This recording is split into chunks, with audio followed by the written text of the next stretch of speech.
चलिए अब बात कर लेते हैं कर्नाटक विधानसभा चुनाव की, जिसके लिए तारीखों का ऐलान हो गया है। अगले 45 दिनों में कर्नाटक में नई सरकार आकार ले लेगी। बुधवार को चुनाव आयोग ने तारीखों का ऐलान करने के साथ ही तमाम पहलुओं के बारे में जानकारी दी। चुनाव की तारीखों की घोषणा के साथ ही पार्टियों ने भी अपने अपने दावे करने शुरू कर दिए हैं। रिपोर्ट देखिए। आखिरकार इंतजार खत्म हुआ, सियासी दलों की धड़कनें तेज होने लगी। कर्नाटक में विधानसभा चुनाव की डुगडुगी बच गई है। चुनाव आयोग ने तारीखों का ऐलान कर दिया है। इलेक्शन कमीशन के मुताबिक नोटिफिकेशन की तारीख 13 अप्रैल तय की गई है, जबकि नामांकन की आखिरी तारीख 20 अप्रैल है। नामांकन की स्क्रूटनी 21 अप्रैल और नाम वापस लेने की आखिरी तारीख 24 अप्रैल है। इन सब के बाद पूरे प्रदेश में एक चरण में 10 मई को वोटिंग होगी और वहीं 13 मई को नतीजे घोषित किए जाएंगे। The Gazette notification would be issued on 13th of April. Last date of making nominations would be 20th of April. Date of scrutiny would be 21st April 2023. After that, the withdrawal of the candidature can be up to 24th of April. The polling will take place on 10th of 5 in single phase, and day of counting would be 13th of May. चुनाव आयोग की इस घोषणा के साथ ही सियासी दलों के दावे की बौछार लग गई है। प्रदेश में बीजेपी और कांग्रेस मुख्य सियासी दल है। वहीं एचडी देवगौड़ा की पार्टी जेडीएस भी प्रदेश में बड़ी भूमिका निभाती है, लिहाजा सभी के अपने अपने दावे हैं। Entire Karnataka, cutting across all sections of the people, have showed a great deal of support. For last 3 months, I visited more than 120 constituencies, and I am sure that on May 13th, BJP will have a handsome victory, will win a hands down victory, and will get absolute majority. I am very shocking to hear Mr. Kumaraswamy's statement telling that BJP will have 80, Congress will have 80, and there will be hung assembly.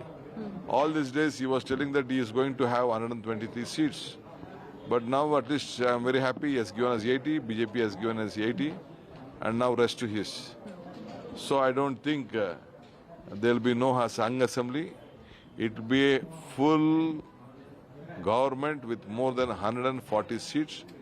I am expecting 2/3 majority. Karnataka में इससे पहले 2018 में विधानसभा चुनाव हुए थे। तब 224 सीटों वाली कर्नाटक विधानसभा में बीजेपी को सबसे ज्यादा 104 सीटें मिली थी। इसके बाद कांग्रेस को 80, कुमारस्वामी की नेतृत्व वाली जेडीएस को 37 सीटें मिली थी। बाकी की 3 सीटें दूसरे दलों के खाते में गई थी। हालांकि तब बीजेपी बड़ी पार्टी होने के बावजूद भी सरकार नहीं बना पाई थी। आनंद फानन में तब बीजेपी नेता बीएस येदियुरप्पा सीएम पद की शपथ तो ले लिए, लेकिन बहुमत नहीं होने की वजह से उन्हें महज 6 दिनों में इस्तीफा देना पड़ा। दरअसल कर्नाटक विधानसभा में बहुमत के लिए 113 सीटों की जरूरत होती है, लेकिन तब बीजेपी के पास महज 104 सीटें थी। ऐसे में येदियुरप्पा को इस्तीफा देना पड़ा। इसके बाद कांग्रेस और जेडीएस ने मिलकर सरकार बनाई और जेडीएस नेता एचडी कुमारस्वामी सीएम बने। लेकिन करीब 14 महीने के भीतर कई कांग्रेस और जेडीएस विधायकों के पाला बदलने से कुमारस्वामी की सरकार गिर गई और फिर बीजेपी नेता बीएस येदियुरप्पा सीएम बने। हालांकि करीब 2 साल बाद जुलाई 2021 में पार्टी ने येदियुरप्पा से भी इस्तीफा लिया और 28 जुलाई 2021 को बसवराज बोम्मई को सीएम बनाया गया। तब से लेकर अब तक बोम्मई ही कर्नाटक के सीएम हैं। हालांकि बीजेपी की ओर से अब तक सीएम चेहरे को लेकर कोई औपचारिक ऐलान नहीं किया गया है।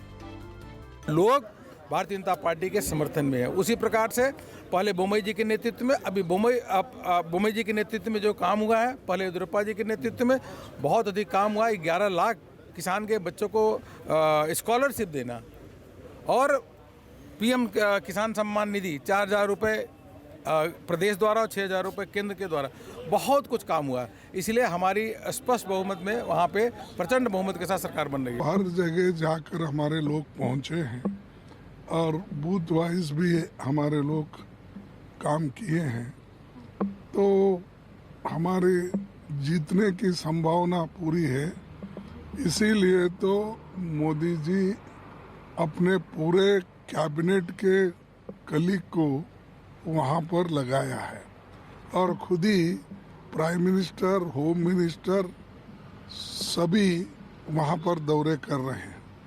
शायद ये पहली बार होगा कर्नाटक के असेंबली के इतिहास में कि इतने लोग वहाँ पर कांग्रेस को घेरे हुए हैं।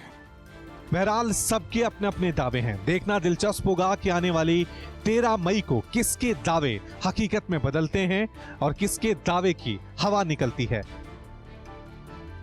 दिल्ली से कुमार गौरव के साथ ब्यूरो रिपोर्ट, न्यूज़ 24। नमस्कार, मैं हूं मानक गुप्ता। अगर आपको हमारा ये वीडियो पसंद आया हो तो इसे लाइक और शेयर जरूर करें और हां, हमें सब्सक्राइब और फॉलो करना ना भूलें ताकि आप देश और दुनिया की कोई खबर मिस ना करें। तो जुड़े रहिए हमारे साथ और देखते रहिए न्यूज़ 24।